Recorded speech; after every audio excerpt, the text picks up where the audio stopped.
Ẹ káàsán ẹ̀yin ọmọ ìyá mi, ẹ káàsán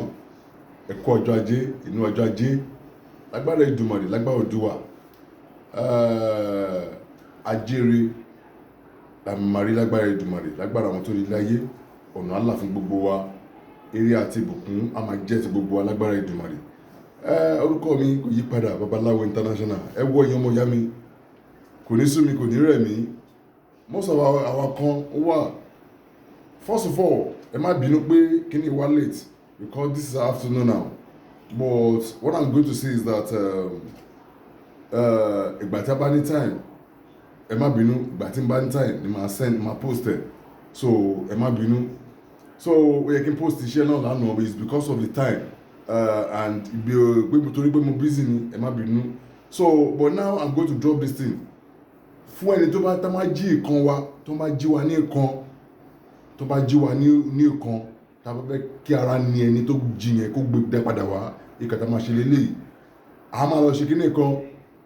a lọ wá ìṣúrú, eléyìí ó ṣe ìṣúrú o, mo kàn fẹ́ fi ṣe sample fún wa ní eléyìí ṣe ìṣúrú pupa,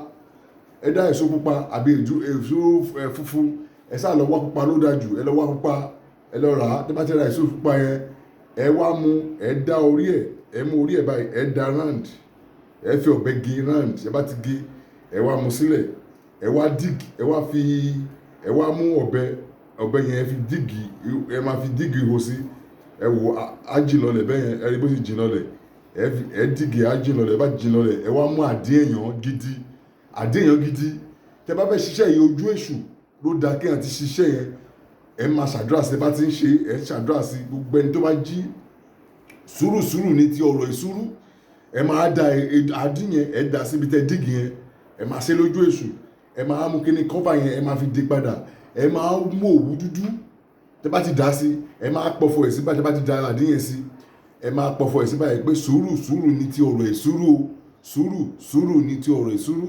Gbogbo ẹni tó jí ìkan tó jí yẹn, ẹni tó bá gbogbo ẹni tó jú báyìí kára kó máa ní títí dìgbà tó máa fi gbé ìkan wá, kára má rọ̀, kára má tù, ẹ máa fi kíní ẹ dé, ẹ máa tó máa wíwí, ẹ tó máa pé ọ̀fọ̀ yẹn lọ, sùúrù ní ti ọ̀rọ̀ ìṣúrù. Gbogbo ẹni tó jí ìkan mi báyìí, ẹ kára máa ní ojú iwájú èṣù ní kẹ́ ẹ bá ti ṣe bẹ́ẹ̀ wí dáadáa,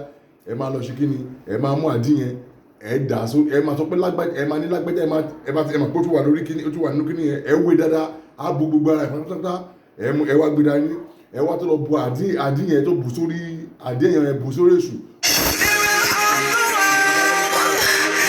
Ọmọdé ni, àgbà ni, ọkùnrin kára kó máa ní, ẹbí bàbá, ẹbí ìyá kára kó máa ní, ẹ máa ṣe ìkàtà máa ṣe nìyẹn. Ọmọ ìyá mi tó bá ti ṣe bẹ́ẹ̀, ó ti tán tó bá ti ṣe bẹ́ẹ̀, ó ti tán, ẹ kàn máa ṣe kí ni, ẹ lọ gbé oríta mẹ́ta, ẹ máa lọ gbalẹ̀, ẹ rì mọ́ oríta mẹ́ta. Ọmọ ìyá mi ara ní wá ni, tó bá ti wá ní wá, ẹ gbà kan lọ́wọ́ ẹ̀, tẹ bá ti gbà kan lọ́wọ́ ẹ̀, ẹ ṣẹ̀ṣẹ̀ wá lọ wú kíní yẹn, ìkan tẹ rì mọ́ oríta mẹ́ta, ẹ ṣẹ̀ máa lọ wú, ẹ lọ wú dànù, ẹ máa gba ẹ̀ṣẹ̀ máa èṣù tẹ́jà kíní lé lórí yẹn, ẹ máa lọ bẹ́ẹ̀ bóyá adìyẹ lẹ máa fún lẹ́yìn ìgbà tí wọ́n gba owó gidi lọ́wọ́ ẹ̀. Àṣírí ti tú ní àdúrà gbà, iṣẹ́ ó confam, iṣẹ́ tí mo kọ́ wa yìí confam, iṣẹ́ tó confam ni ilé àti òkáyé tí wa. God bless you ọmọ ìyá mi, orúkọ mi náà kò yí padà, Babaláwo International. Ẹ wo eré o, kẹ́ni lovely week ahead.